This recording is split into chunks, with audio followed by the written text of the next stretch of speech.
Welcome to Man Does Tech, where I solve the problems you didn't even know you had. In this video, I will explain how to use Figma frames and auto layout.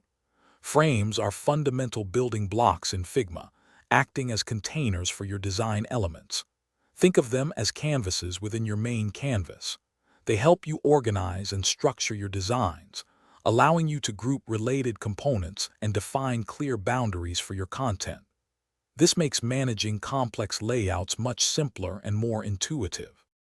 To create a frame, simply press the F key on your keyboard and draw it on your canvas, or select an existing object and convert it. You can easily resize frames by dragging their edges, just like any other object. Nesting frames within other frames is a powerful technique for building hierarchical structures, allowing you to create intricate and organized designs with ease. This approach helps maintain clarity in your design files. Auto layout is a game changer for responsive design. It automatically adjusts the spacing and alignment of elements within a frame, ensuring your designs look consistent across various screen sizes.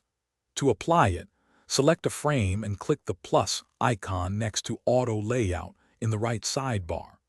This feature saves countless hours by eliminating manual adjustments, making your design process much more efficient and scalable. With Auto Layout, you can fine-tune your designs using padding and spacing controls, ensuring precise distances between elements.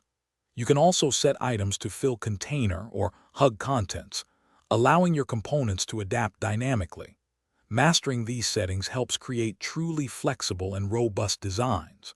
Remember to check the description for a link to these fantastic leak-proof containers, perfect for simplifying your meal prep, along with other great deals.